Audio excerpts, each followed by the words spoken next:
नमस्ते बच्चों।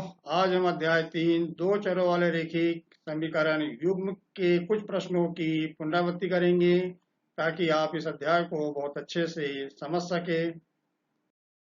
आइए हम सबसे पहले प्रतिस्थापन विधि को समझने का प्रयास करें। इसके पूर्व में आपने ग्राफी विधि का अध्ययन कर चुके हैं। हमारे पास समीकरणों को हल करने की कुल 4 विधियां हैं: ग्राफी विधि, प्रतिस्थापन विधि, विलोपन विधि, वज्र गुणन विधि। तो आइए हम प्रतिस्थापन विधि को कुछ उदाहरण लेकर के समझने का प्रयास करें। उदाहरण 7 है हमारे पास। प्रतिस्थापन विधि द्वारा निम्न रैखिक समीकरण युग्म को हल कीजिए। पहली समीकरण है 7x माइनस 15y बराबर ई से 2। दूसरी समीकरण है x धन 2y बराबर ई से 3। हमें इन दोनों समीकरणों में सबसे पहले इस बात को डिसाइड करना है कि हम समीकरण नंबर 1 या समीकरण नंबर 2 से किस चर का मान किस चर के पद में ज्ञात करें। तो हमें यहाँ पर बड़े आसानी से दिखाई दे रहा है कि हमें समीकरण नंबर 2 का उपयोग करना चाहिए ताकि हम x का मान जो है y के पदों में ज्ञात कर सकें। ऐसा करने पर हमारी हल करने की प्रक्रिया सरल हो जाएगी, आसान हो जाएगी। तो हल के लिए हम देख रहे हैं यहाँ पर कि हम किसी एक समीकरण को लेते हैं और किसी एक चर को दूसरे के पदों में लिखते हैं। तो इसके लिए हमने समीकरण नंबर 2 का चयन किया है। समीकरण नंबर 2 है हमारी x धन 2y बराबर से 3। हम यहाँ पर x का मान जो है y के पदों में ज्ञात कर रहे हैं। तो इसे हम लिखेंगे x बराबर से 3 माइनस 2y। इसे हम समीकरण नंबर 3 दे सकते हैं। आइए अब हम चरण 2 को समझने का प्रयास करें। जैसा कि आप जानते हैं कि हमने पूर्व में भी समीकरण नंबर 2 से x का मान y के पदों में ज्ञात किया है और इस मान को हम समीकरण नंबर 1 में प्रतिस्थापित करेंगे। तो हम पाते हैं कि हमारे पास समीकरण नंबर 2 थी 7x माइनस 15y बराबर से 2। x के स्थान पर हम लिखेंगे 3 माइनस 2y। इसको हम सरल करेंगे अर्थात हम 7 से 3 का गुना करेंगे। तो गुना करने पर हमें मिलेगा 21। 7 से माइनस 2y का गुना करेंगे तो हमें मिलेगा माइनस 14y। माइनस 15y बराबर इसे 2 को हम ज्यों का त्यों लिख देंगे। आइए इसको हम आगे सरल करते हैं। जैसा कि आप देख रहे हैं कि माइनस 14y माइनस 15y दोनों के चिन्ह समान है। दोनों को हम जोड़ेंगे, हमें मिलेगा माइनस 29y। दो बराबरी से 2 जो लिखा हुआ है इसमें हम 21 का यदि पक्षांतर करेंगे तो ये हो जाएगा 2 माइनस 21। 2 माइनस 21 के स्थान पर हम लिखेंगे माइनस 19। माइनस से माइनस यहाँ पर निरस्त हो जाएगा तो हमें y का मान मिल जाएगा 19/29। तो इस प्रकार से हमने ये देखा कि हमें एक चर अर्थात y का मान 19/29 प्राप्त हो चुका है। अब हमें x का मान ज्ञात करना है। तो x का मान ज्ञात करने के लिए हमें इस मान को समीकरण नंबर 3 में ही प्रतिस्थापित करना चाहिए। तो y का यह मान समीकरण नंबर 3 में प्रतिस्थापित करने पर हम पाते हैं कि x बराबरी से 3 माइनस 2 गुना 19/29 बराबरी से 3 माइनस 19 से 2 का गुना करेंगे तो हमें मिलेगा 38 के बटे में 29। हम यहाँ पर लघुत्तम निकालेंगे 29 और सरल हम करेंगे तो हमें मिलेगा 87 माइनस 38 बटे में 29। सरल करेंगे तो हमें मिलेगा 49 बटे में 29। इस प्रकार से हमने देखा कि हमें दूसरे चर अर्थात x का मान भी प्राप्त हो गया। यदि इन दोनों मानों को हम दोनों समीकरणों में प्रतिस्थापित करेंगे रखेंगे तो हम ये देखेंगे कि हमारी दोनों समीकरणें अर्थात 1 और 2 संतुष्ट हो जाएगी। इसका अर्थ ये हुआ कि हमने x और y के दो जो मान प्राप्त किए हैं वे दोनों ही मान बिल्कुल सही हैं। हमें अपने प्रश्न को हल करने में किसी प्रकार का कोई संशय नहीं रह जाएगा। आइए अब हम प्रतिस्थापन विधि को और अधिक स्पष्ट रूप से समझने के लिए इस पर हम चरणबद्ध रूप से विचार करें। जैसा कि अभी आपने उपरोक्त उदाहरण में देखा, एक उदाहरण के माध्यम से हमने प्रतिस्थापन विधि से x और y के मान ज्ञात किए थे। उसमें आपने ये देखा कि हमने समीकरण नंबर 2 से x का मान y के पदों में ज्ञात किया था और उस मान को हमने समीकरण नंबर 1 में प्रतिस्थापित करके y का मान सबसे पहले ज्ञात किया और y के उस मान को हमने समीकरण 3 कह सकते हैं उसे हम। तो समीकरण नंबर 3 में हमने y का मान रखा और x का मान ज्ञात किया। आइए अब हम चरण 1 की बात करते हैं। तो एक चर का मान अर्थात उस चर को हमने y मान लिया वो दूसरे चर अर्थात x के पदों में किसी भी समीकरण से ज्ञात कर सकते हैं जो हमें सुविधाजनक लगता है। चरण 2 क्या कह रहा है, तो y के इस मान को मान लीजिए कि हमने y का मान x के पदों में निकाला है। तो y के इस मान को हम दूसरी समीकरण में प्रतिस्थापित करेंगे और इसको एक चर अर्थात x के समीकरण के रूप में बदलेंगे जिसको हम हल करके x का मान ज्ञात कर सकते हैं। चरण 3 की यदि हम बात करें तो चरण 2 से प्राप्त x का मान उस समीकरण जिसे चरण 1 में प्रयोग किया है में प्रतिस्थापित करके दूसरे चर का मान प्राप्त कर सकते हैं। तो ये इस प्रकार से आपने यहाँ पर प्रतिस्थापन विधि को हल करने के लिए 3 चरण देखे, क्रमशः चरण 1, चरण 2, चरण 3। मैं एक बार आपको पुनः रिवाइज करा देता हूँ। हम सबसे पहले दिए गए समीकरणों को नंबर देंगे, समीकरण 1, समीकरण 2। हम समीकरण नंबर 1 से या समीकरण नंबर 2 से किसी एक चर का मान दूसरे चर के पद में ज्ञात करेंगे। ऐसा करने से मान लीजिए कि हमने समीकरण नंबर 2 से x का मान y के पदों में ज्ञात किया है, तो अब उस मान को हम समीकरण नंबर 1 में प्रतिस्थापित करेंगे और हमें अब जो समीकरण मिलेगी उसमें केवल एक चर होगा और एक चर वाले समीकरण को हल करना आपने कक्षा 9th में सीख चुके हैं। उस चर का मान हम ज्ञात कर लेंगे।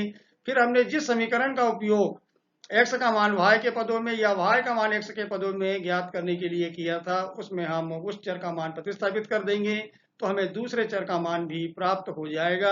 इस प्रकार से हमारी प्रतिस्थापन विधि के लिए हमारे पास जो ये चरण दिए हुए हैं, इन चरणबद्ध तरीके से यदि हम चलेंगे तो बड़े आसानी के साथ हम प्रतिस्थापन विधि को हल कर पाएंगे।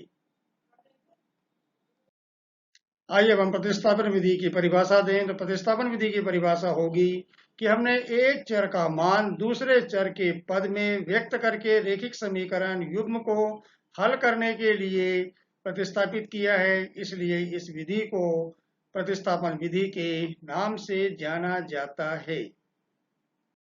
आइए अब हम एनसीईआरटी के क्वेश्चन को हल करें। प्रश्न हमारा कह रहा है 5 वर्ष बाद जैकब की आयु उसके पुत्र की आयु से 3 गुनी हो जाएगी। 5 वर्ष पूर्व जैकब की आयु उसके पुत्र की आयु की 7 गुनी थी। हमें उनकी वर्तमान आयु ज्ञात करना है। तो जैसा कि आप देख रहे हैं कि प्रश्न में हमारे पास में जैकब है और जैकब का पुत्र है। तो मान लेते हैं कि जैकब की वर्तमान आयु x वर्ष है एवं जैकब के पुत्र की वर्तमान आयु y वर्ष है। आइए अब हम प्रश्नानुसार यहाँ पर तालिका बनाने का प्रयास करें। जैसा कि आपको पता है कि हमारे पास 3 प्रकार की आयु है, वर्तमान आयु, 5 वर्ष बाद की आयु और 5 वर्ष पूर्व की आयु। जैकब की वर्तमान आयु को हम मान रहे हैं x वर्ष और जैकब के पुत्र की आयु को हम मान रहे हैं y वर्ष। 5 वर्ष बाद की आयु ज्ञात करने के लिए हम वर्तमान आयु में 5 जोड़ देंगे तो जैकब की आयु हो जाएगी x धन 5 वर्ष और जैकब के पुत्र की आयु हो जाएगी y धन 5 वर्ष। इसी प्रकार अब हम 5 वर्ष पूर्व की आयु ज्ञात करें तो जैकब की 5 वर्ष पूर्व की आयु होगी x माइनस 5 वर्ष और जैकब के पुत्र की आयु होगी y माइनस 5 वर्ष। हम यहाँ पर प्रश्नानुसार देख रहे हैं कि 5 वर्ष बाद की आयु में संबंध है 3 गुने का और 5 वर्ष पूर्व की आयु में संबंध है 7 गुने का। तो आइए अब हम प्रश्न में दी गई शर्तों के अनुसार 2 समीकरणों को तैयार करें और उन्हें हल करने का प्रयास करें। जैसा कि आपने तालिका में देखा कि 5 वर्ष बाद जैकब की आयु x धन 5 वर्ष थी। 5 वर्ष बाद जैकब के पुत्र की आयु y धन 5 वर्ष थी। हम चलेंगे प्रश्न की प्रथम शर्त से और प्रश्न की प्रथम शर्त कह रही है कि जैकब की आयु और जैकब के पुत्र की आयु में 3 गुने का संबंध है, अर्थात हम इसे लिखेंगे x धन 5 बराबरी से 3 गुना y धन 5। आइए इसको हम सरल करते हैं तो x धन 5 बराबरी से 3y धन 3 से 5 का गुना करेंगे तो हमें 15 मिलेगा। तो x बराबरी से हमें मिल गया 3y धन 15 माइनस 5। आइए इसको हम आगे सरल करते हैं तो x बराबरी से मिल जाएगा हमें 3y धन 10। ये हो गई हमारी समीकरण नंबर 1।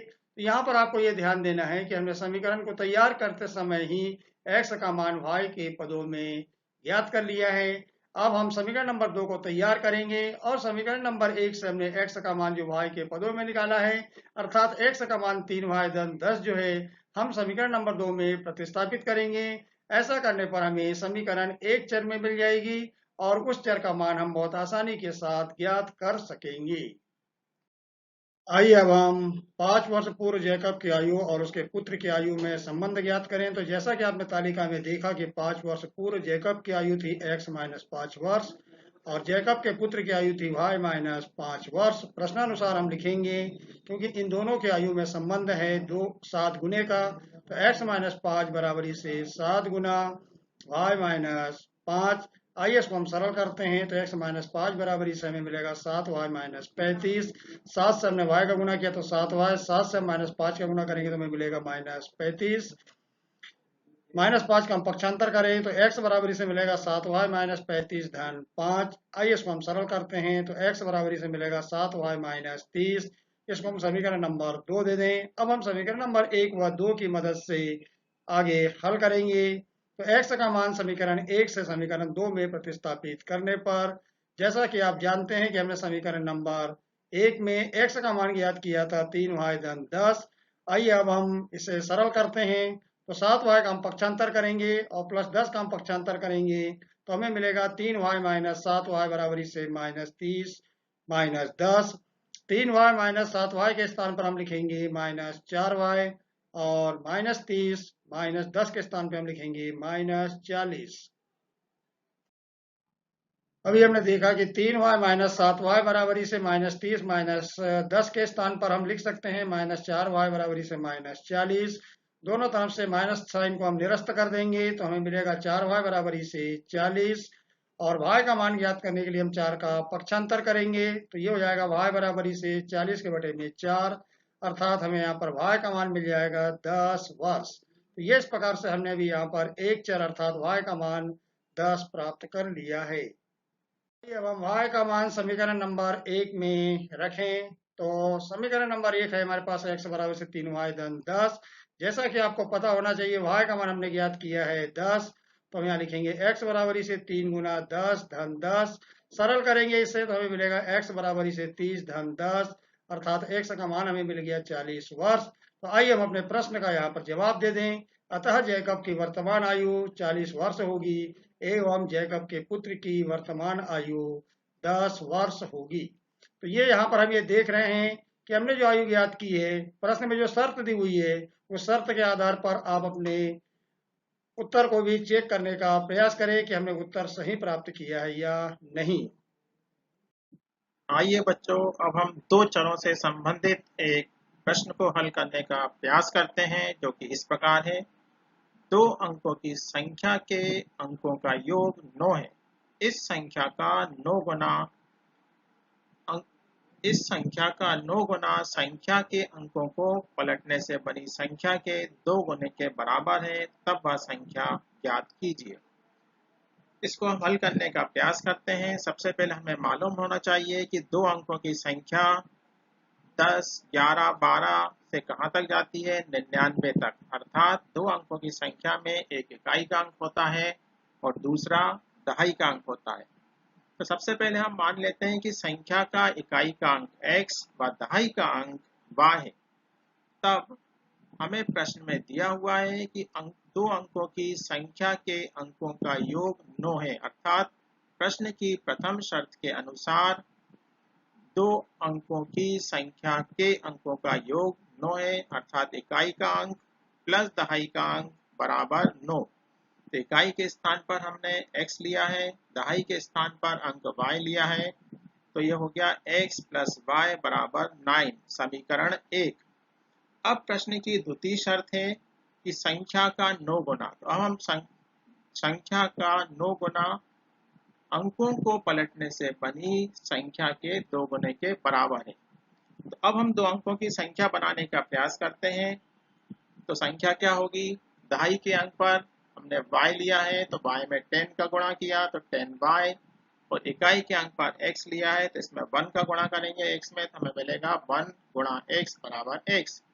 तो दो अंकों की संख्या बनी 10y प्लस x।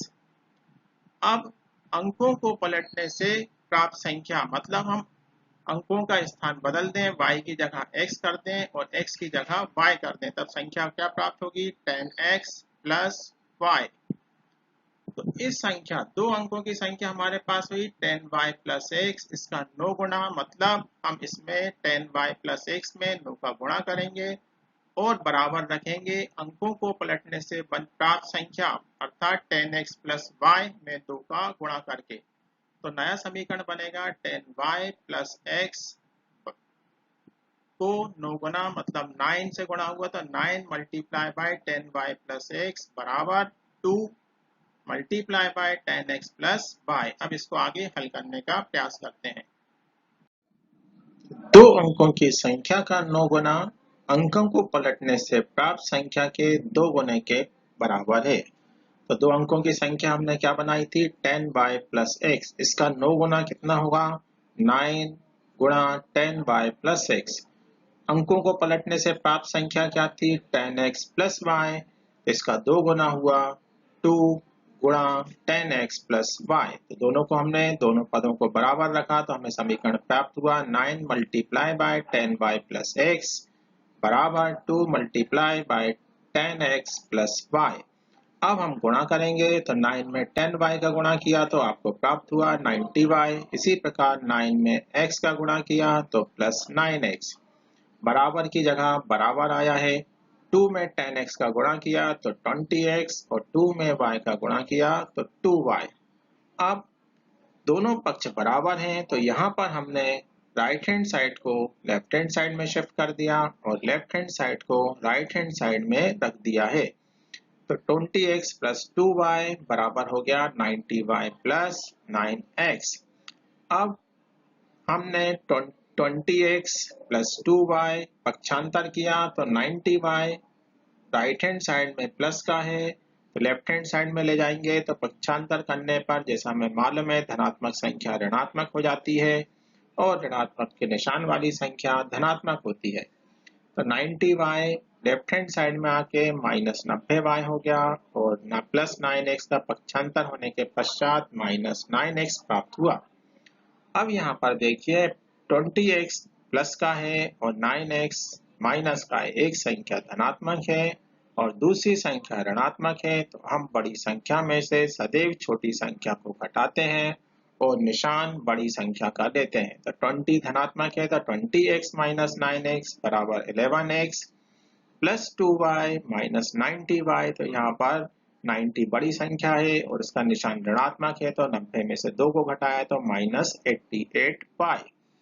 अब इस समीकरण में आप देख रहे हैं कि 11 दोनों पदों में कॉमन है तो हम इस समीकरण में 11 से भाग दे सकते हैं। तो 11 से जब भी हम भाग देंगे तो हमेशा दोनों पक्षों में भाग देंगे, ये आपको ध्यान रखना है, एक पक्ष में नहीं दिया जाता। तो पहले पक्ष में भाग दिया लेफ्ट हैंड साइड में 11x अपॉन 11 x हो गया। 88y में जब 11 से भाग दिया डिवाइड किया 88y को 11 से तो ये हो गया 11 8 जा 88 11 8 88 तो माइनस 8y बराबर 0। ये हमें दूसरा समीकरण प्राप्त हुआ। अब हमें जो दो समीकरण प्राप्त हुए हैं दो चरों के रूप में, उनको हल करने के लिए हमारे पास विलोपन विधि है, प्रतिस्थापन विधि है, वज्रगुणन विधि है। तो किसी भी एक विधि का हम उपयोग कर सकते हैं। यहाँ पर हम हल आपको विलोपन विधि से बता रहे हैं। तो दो समीकरण सबसे पहले हमारे पास आए। पहला समीकरण था x प्लस वाई बराबर 9 और दूसरा समीकरण अभी प्राप्त किया x माइनस 8y बराबर 0। विलोपन विधि में हम किसी एक चर को विलोपन करते हैं। यहाँ पर देखो एक समीकरण एक में x का गुणांक 1 है और समीकरण 2 में भी x का गुणांक 1 है। अतः हम समीकरण 1 में से 2 को घटाएंगे तो x का विलोपन हो जाएगा और y का मान प्राप्त होगा। तो हम क्या करेंगे, समीकरण 1 में से समीकरण 2 को घटाते हैं।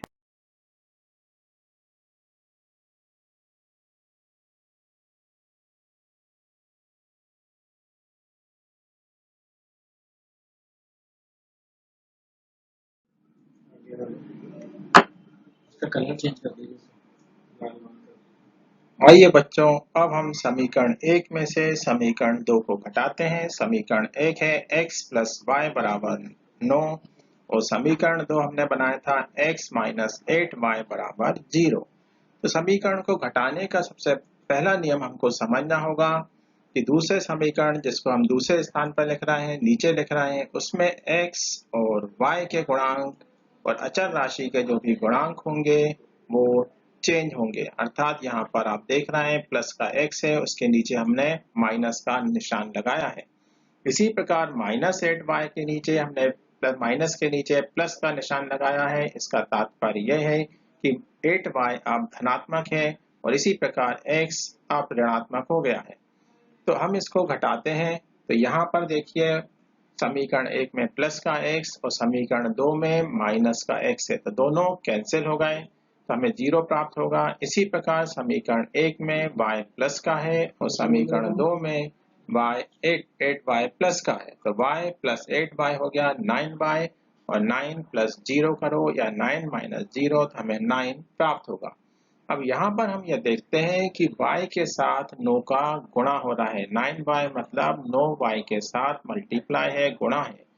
अब हमें जो मान निकालना है वो x और y का मान निकालना है, इसलिए 9 को हमें पक्षांतर करना पड़ेगा, राइट हैंड साइड ले जाना पड़ेगा, तो ये भाग में जाएगा, तब हमें प्राप्त होगा y बराबर 9/9 बराबर 1, अर्थात चर y का मान आया 1।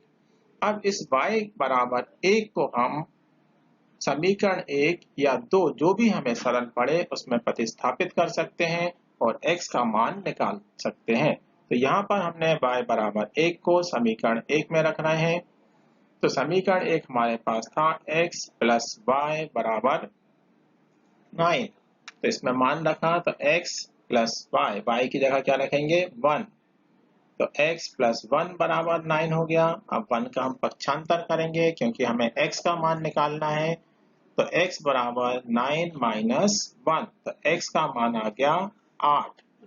तो यहाँ पर सबसे पहले देखें हमने क्या लिया था, इकाई के स्थान पर x लिया था तो x बराबर 8 आया और दहाई के स्थान पर y लिया था तो y बराबर 1 प्राप्त हुआ। तब संख्या हमारे पास क्या बनी थी 10y प्लस x, तो 2 अंकों की संख्या थी वो हमें प्राप्त हुई थी 10y प्लस x। अब यहाँ पर हम y की जगह 1 रखेंगे और x की जगह 8 रखेंगे, तो संख्या हमें प्राप्त होगी 10 मल्टीप्लाई बाय 1 प्लस 8, तो 10 गुणा 1 10 हुआ, उसमें 8 को जोड़ा तो प्राप्त हुआ हमें 18।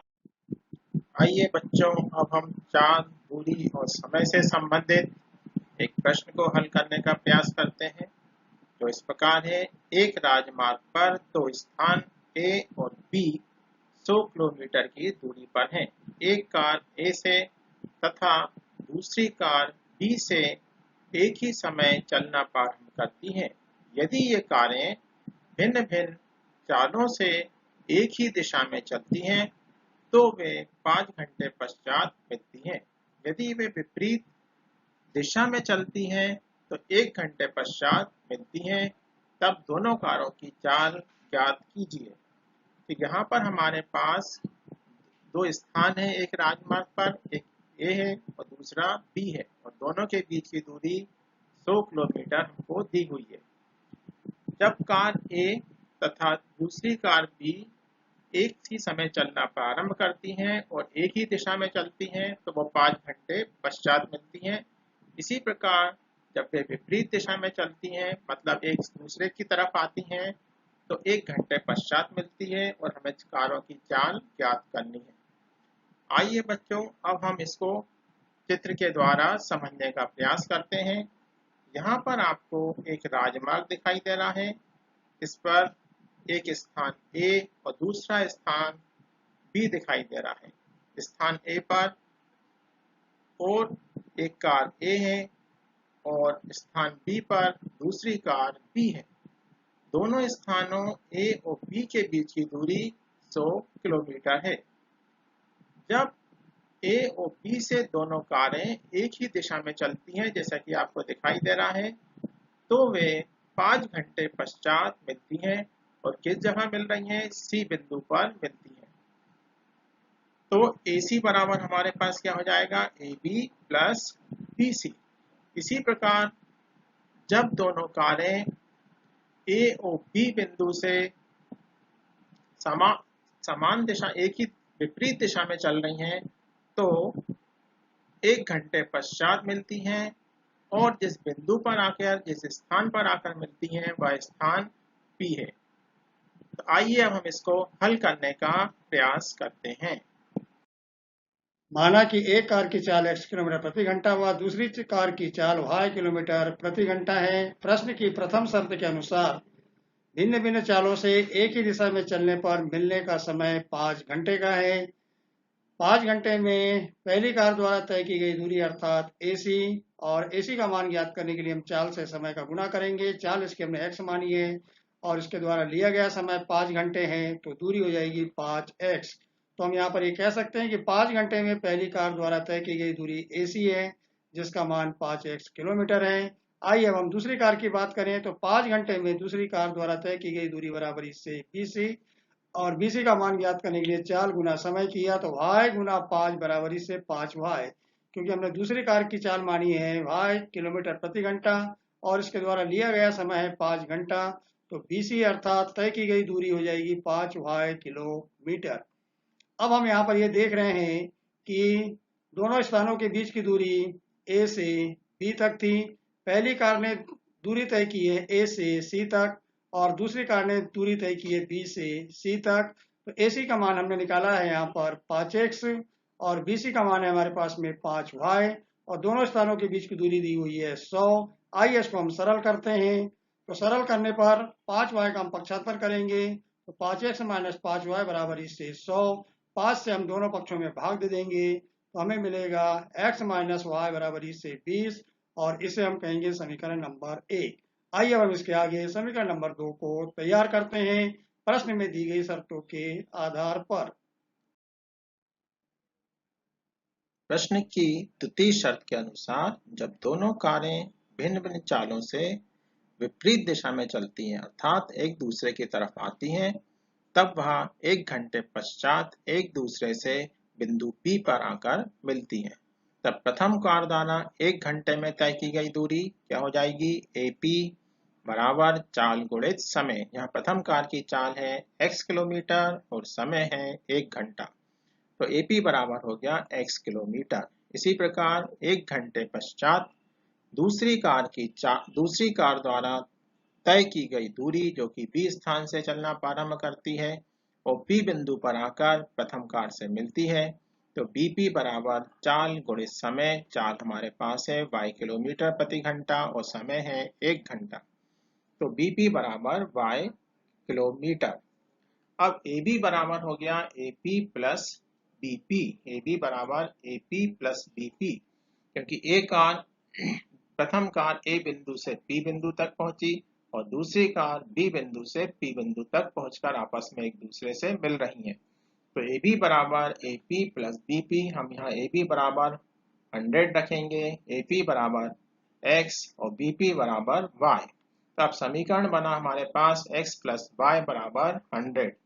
अब यहाँ पर हमारे पास समीकरण 1 व 2 हो गए। यहाँ पे समीकरण 1 हमने बनाया था x माइनस वाई बराबर 20 और x प्लस वाई बराबर 100।